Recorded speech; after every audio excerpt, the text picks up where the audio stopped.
want you to know ahead of time everything that's going to happen. So, and you know how people are. So, other than that, I didn't see anything that was a call. So, anyway, well, today's Memorial Day. Well, not actually. Tomorrow is, but Memorial Day. And, of course, we want to honor those who have paid the ultimate price for this country. And you may have a member of your family who did. I have distant relatives who did. And so this is the day we remember them and honor them. A while back, I came across a presentation by actor Charles Durning, who was popular several years ago. In fact, he was in over 200 movies and television programs. But he was also a young soldier storming the French beach on D-Day. And so at this function, which I think it might have been a Memorial Day celebration, he shared his story. And his story went something like, this isn't all of it, to save your gross factor, I kept some of it out. But the gist of it. He said that when the boat landed, he was number 2 to come off the boat. Man number 1 was shot immediately. He tripped over the man's body and fell in the water, and then man number 3 was killed behind him. Durning fell into the water thinking he was going to be able to walk out because they said the boat's going to land close to shore, but it stopped way short, and he ended up in 6 feet of water. About to drown, he shed his pack and unloaded most of his supplies. And when he hit the beach, all he had was his weapon. He lost his helmet, most of his gear, and someone told him not to worry. He would find plenty of supplies lying on the beach that were once the property of someone else. He looked around when he hit the beach, and all he could see was bodies.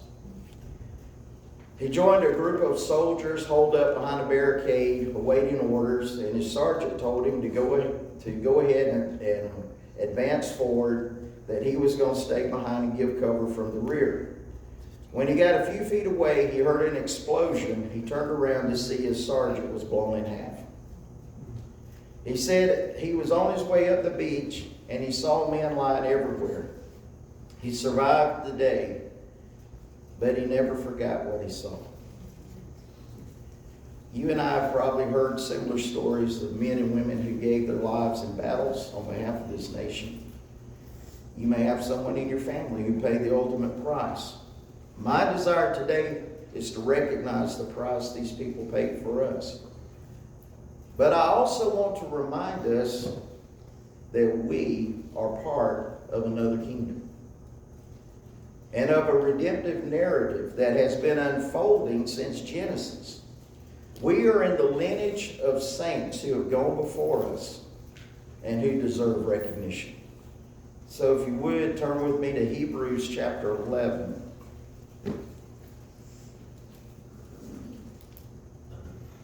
Hebrews chapter 11, verse 1. Hebrews was written by an unknown author to an unknown audience.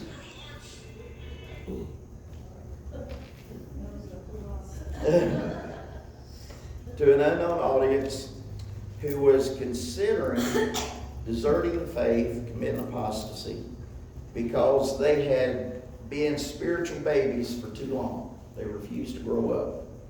And as always happens, when people refuse to grow up, eventually the faith turns on them, and they get disgruntled, disenfranchised, and think about going to do other things. And so the writer of Hebrews is trying to get them to come to their senses and see there's nowhere to go.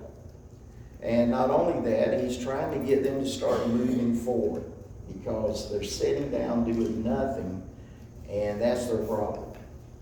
They're just big spiritual babies, and they're tired of baby food.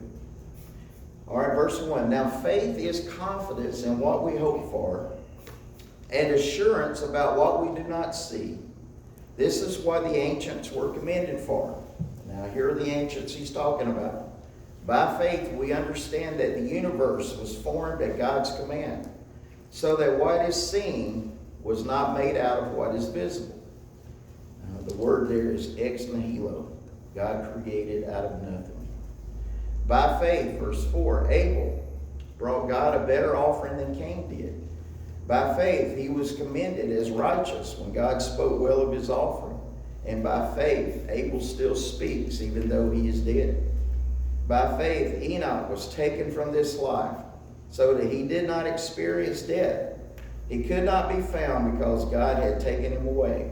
For before he was taken, he was commended as one who pleased God. Verse 6, without faith, it is impossible to please God. Because anyone who comes to him must believe that he exists and that he rewards those who earnestly seek him. Verse 7, by faith Noah, when warned about things not yet seen, in holy fear built an ark to save his family. By his faith he condemned the world and became heir of the righteousness that is in keeping with faith. By faith Abraham, when called to go to a place he would later receive as his inheritance, obeyed and went, even though he did not know where he was going. That's a lot of men are like that. When they go places, they don't know where they're going. Their wives let them know that. By faith, he made his home in the promised land like a stranger in a foreign country. He lived in tents, as did Isaac and Jacob, who were heirs with him of the same promise. For he was looking forward to the city with foundations, whose architect and builder is God. And by faith, even Sarah, who was past childbearing age, was enabled to bear children because she considered him faithful who had made the promise. And so from this one man, and he was as good as dead, come descendants as numerous as the stars in the sky and as countless as the sands on the seashore. All these people were still living by faith when they died. They did not receive the things promised. Only they saw them and welcomed them from a distance, admitting that they were foreigners and strangers on earth. In other words, they could see something coming, but they didn't get to taste it. Verse 14, people who say such things show that they are looking for a country of their own. If they had been thinking of the country they had left, they would have had opportunity to return. Instead, they were longing for a better country, a heavenly one. Therefore, God is not ashamed to be called their God, for he has prepared a city for them. Verse 17, by faith Abraham, when God tested him, offered Isaac as a sacrifice. He had embraced the promises. Who embraced the promises was about to sacrifice his one and only son. Even though God had said to him, it is through Isaac that your offspring will be reckoned. Abraham reasoned that God could even raise the dead. And so in a manner of speaking, he did not receive Isaac back from death. By faith, Isaac believed blessed Jacob and Esau in regard to their future. By faith, Jacob, when he was dying, blessed each of Joseph's sons and worshipped as he leaned on the top of his staff. By faith, Joseph, when his end was near, spoke about the exodus of the Israelites from Egypt and gave instructions concerning the burial of his bones. And if you know the story, they carried his bones with them during the exodus. Verse 23, by faith, Moses' parents hid him for 3 months after he was born because they saw he was no ordinary child. And they were not afraid of the king's edict. Boy, isn't that a testimony. People get afraid of the government's edicts nowadays if they just suspect the government may say something. By faith, Moses, when he had grown up, refused to be known as the son of Pharaoh's daughter. He chose to be mistreated along with the people of God, rather to enjoy the fleeting pleasures of sin. He regarded disgrace for the sake of Christ as a greater value than the treasures of Egypt, because he was looking ahead to his reward. By faith, he left Egypt, not fearing the king's anger. He persevered because he saw him who is invisible. By faith he kept the Passover and the application of blood, so that the destroyer of the firstborn would not touch the firstborn of Israel. By faith the people passed through the Red Sea as on dry land. But when the Egyptians tried to do so, they were drowned.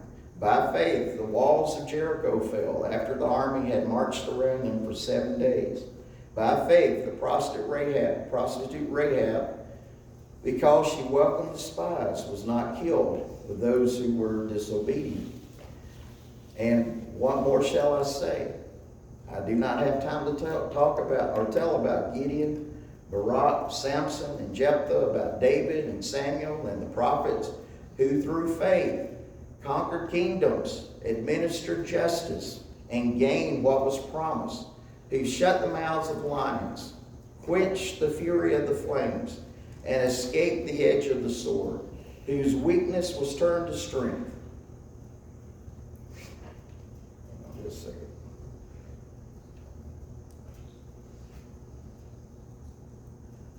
Whose weakness was turned to strength, and who became powerful in battle and routed foreign enemies.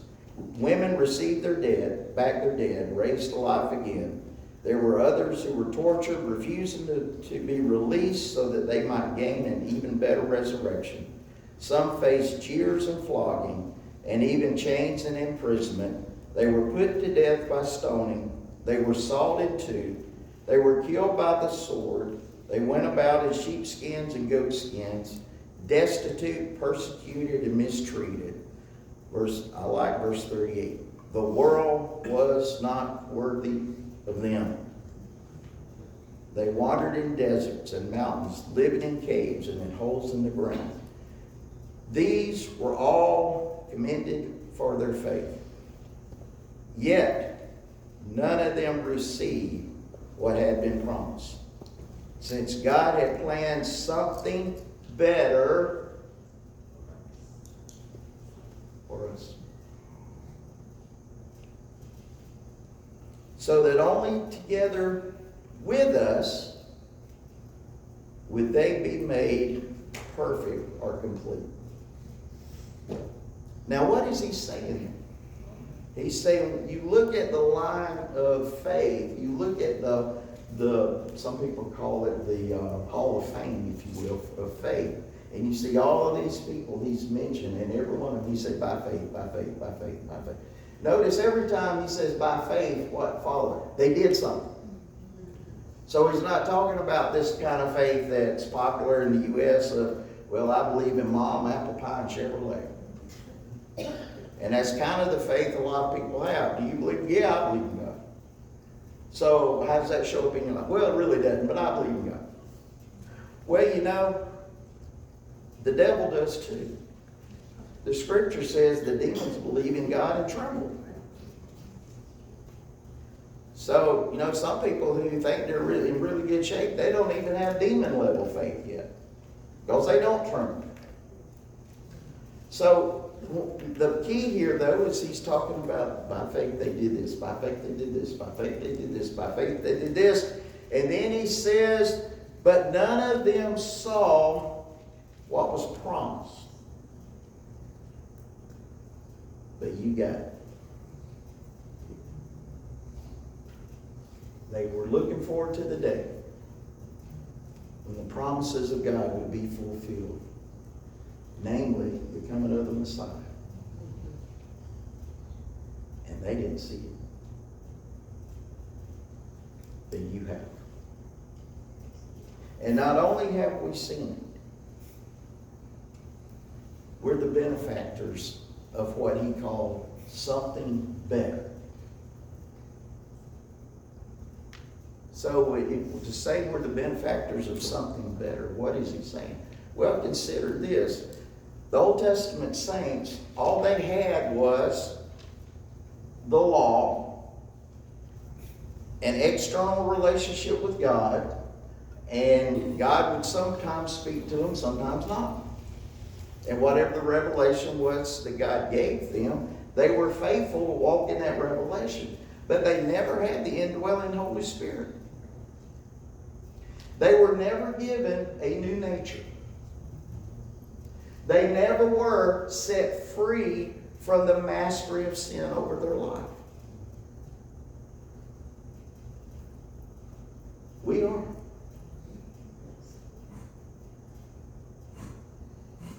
And so what he's saying here is, don't forget that what they were looking for, and look at all they accomplished.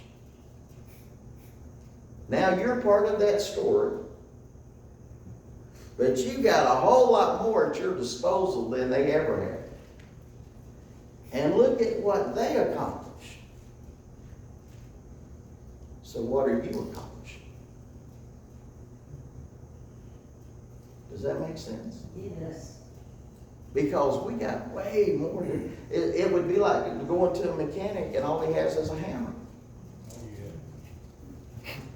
You know, and he's there hitting his hand with a hammer. You go in and say, you know, I got one of these newfangled carburetors. It's got all that computer mess hooked up to it, and it's got things going that way, and it's not working right. Can you fix it? Yeah, I can take care of it. He's going to get in there and start banging away with that hammer, because that's all I got. That was the Old Testament saints. I mean, they did a lot with next to nothing. We've got the full toolbox. So what are we doing? You see, that's why that book is important, that we're going to start going through on Wednesday night. Because Jesus already told us what to do. Matthew 28, he said, all authority, they didn't even have authority. Because until Jesus went to the cross, the authority that Adam had, Satan had. Because Adam traded. And so when Jesus goes to hell, after dying on the cross, when he comes out, he brings that authority back with him. And so now he can say, all authority, I've got it. Here you go. Now go make disciples. You see, we're not like the Old Testament saints, and we just got our hammer, and we're going to make disciples with our hammer. That's not it. We've got the full toolbox. We've got the full authority that Jesus has is ours.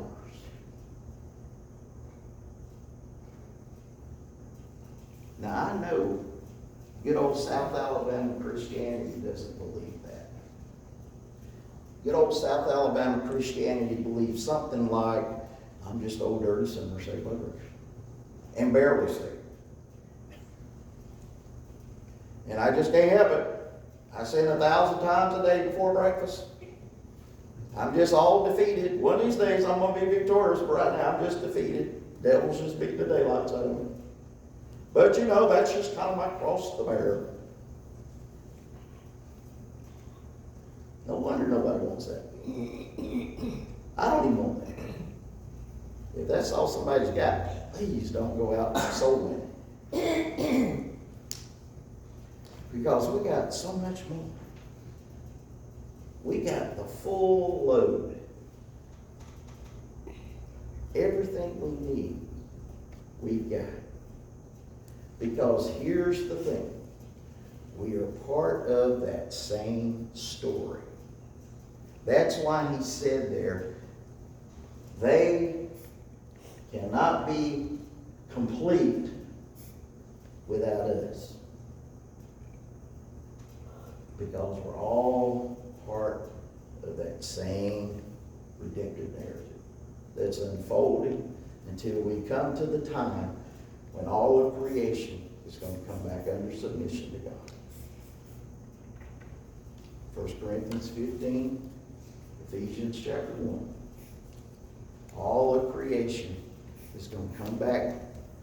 Well, in 1 Corinthians it says all of creation is going to come back under Christ. And then Christ in turn will take all of creation and turn it around and hand it off to the Father, so that everything will be in perfect alignment with God's will and design, like it was in the beginning.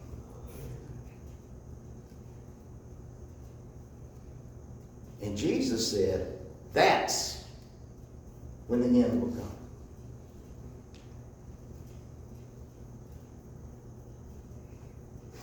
That's the end of the story. But we're not there yet. We're in our chapter. And if you look back at church history since biblical times, you'll see that same thread, that same redemptive thread runs through church history, where there'll be this person that pops up, that person that pops up, this group that pops up, that group that pops up, that carries the move of God for their generation. And it keeps advancing to each generation. And each generation gets their assignment from God and are told how far to advance that thing. And then we hand it off to the next generation. And they get their assignment from God. Because this redemptive narrative is going to keep unfolding till we get to the end. Now, you may say, well, I don't know. I kind of like the old way of doing things where the Old Testament's just kind of those old weird stories of antiquity and ancient times that are really irrelevant for today. You know what? One famous preacher said we should unhitch from the Old Testament.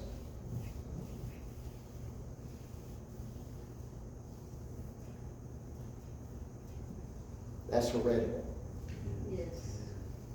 Even if he is your favorite preacher. That's a heretical statement. Because it's all part of the same narrative. Yes. The Bible is just one story. Yes. One big story. With multiple little stories mixed in. But it's just one big story. And the Old Testament is the first part of the story is where you set up the crisis. Just like when you watch Murder, She Wrote or something like that. For they introduce the characters up front, and then they set up the crisis. Somebody gets killed, and if you watched it very much in Peru, I guess that's going to be in the first 5 minutes. But they set up the crisis. There's some kind of crisis. Oh, it's all going to fall apart. The crisis in the redemptive narrative is called the end of the Old Testament. Malachi. That's the intermission. But when you get to Malachi, you're looking at a Judah, which is all that's left of Israel at that time, that has gone through Babylonian exile for 70 years. The Persians, because God moved on Cyrus, allowed them to come back, allowed them to rebuild their city, and surprisingly, he just pretty well let them do what they wanted. Yes. So they were given another chance, about their 1 billionth chance, to get it right. The first group goes back. They get started. Oh, this is too much work for us. We're just going to let this go, and we'll just kind of focus on our stuff. So several years later, another group comes in, and they're thinking everything's going to be in good shape. When they get there, it looks like it did when they left. The city's still destroyed, the temple's still messed up, nothing's changed. Well, now it falls to them to do something. They had a problem. Ezra was their leader. Ezra was a priest. He really didn't care about city walls. He cared about the temple.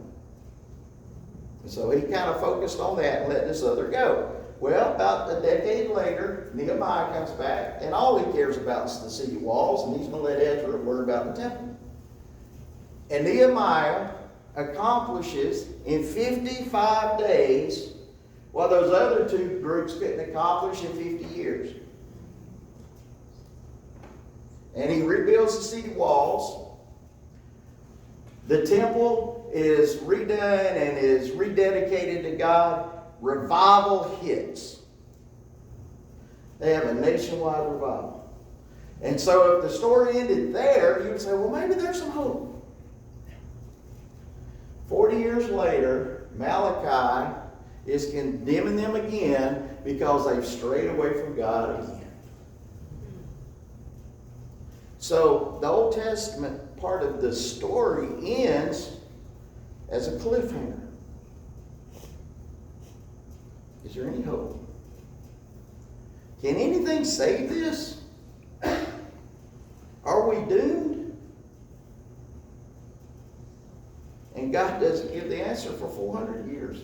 I used to think waiting a week for the next episode was bad.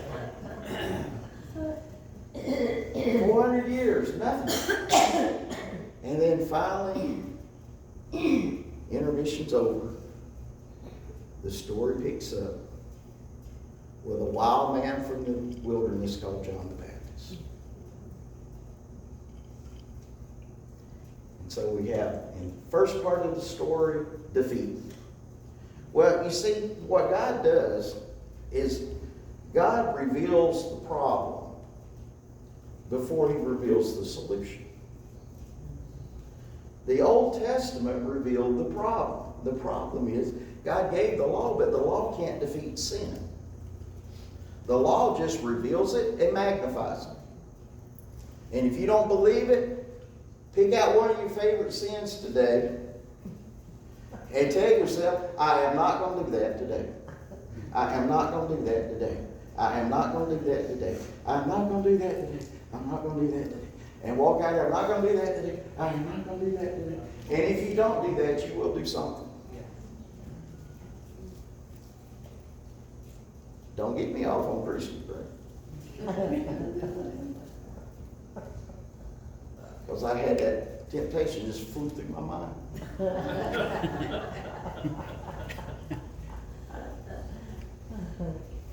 But that's the way the first part ended, was defeat. Can anything save this? The second part is going to be where God reveals the solution. Here comes the good guy on the white horse going to save the day. His name's Jesus.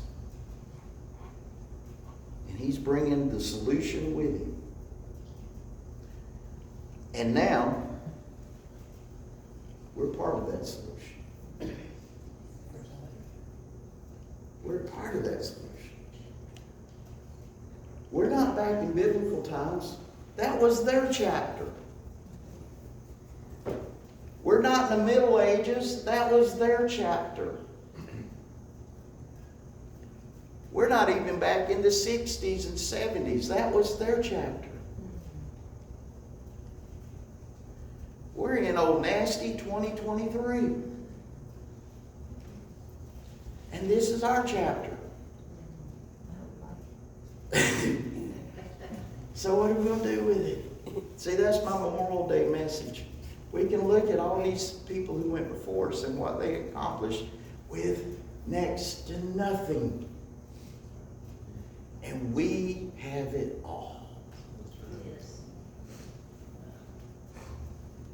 So what are we doing with it? Can I say, there's going to be a revival at Plant on the 11th. I think that's something. Now, I was talking about the mechanic. I remember it was some transmission company years ago had a commercial, funniest thing. And this person brought their car into the shop and the transmission's all mixed up. And the person says, can you fix it? And this big old guy gets up with his wrench. He said, I'll fix it, but I won't guarantee.